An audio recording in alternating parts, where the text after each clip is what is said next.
आणि आता बातमी नागपूरमधून जुन्नरचे आमदार शरद सोनावणे बिबट्याच्या वेशात विधिमंडळ परिसरामध्ये अवतरले। बिबट्याच्या हल्ल्यामुळे मुलं बाहेर पडत नाहीयेत असं म्हणत सोनावणेंनी हल्लाबोल केला। शेतकरी शेतात जायला घाबरतायत, शेळ्या सोडून काही होणार नाहीये असं देखील त्यांनी म्हणाले।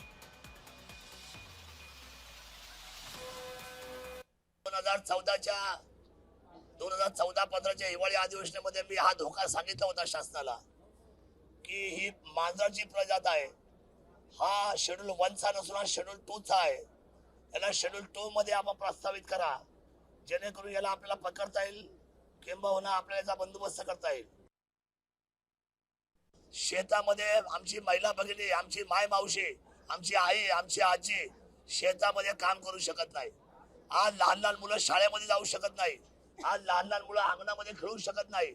अशा परिस्थितीमध्ये आमच्या शुगर कॅन म्हणजे जिथे ऊसाची शेती आहे त्या सगळ्या ठिकाणी हजारोच्या संख्येने आज बिबट वावरतात। बिबट्याची संख्या मोठी आहे। हा नसबंदी किंवा शेळ्या सोडण्याचा जो प्रकार आहे, अधिकाऱ्यांना माझी नम्र विनंती आहे, अधिकारी इन करून एसी कॅबिन मध्ये वरती बसतात, त्यांना बिबट्याचा भय नाही, त्यांना या गोष्टीची कल्पना नाही। माझं विनंती आहे, या बाबतीमध्ये शासनाने सुमोटो हा आपद विषय लक्षात घेऊन मुख्यमंत्री महोदय, 2 उपमुख्यमंत्री आणि राज्याचे फॉरेस्ट मंत्री गणेशजी नाईक साहेब यांनी 2 रेस्क्यू सेंटर तातडीने बनवावे।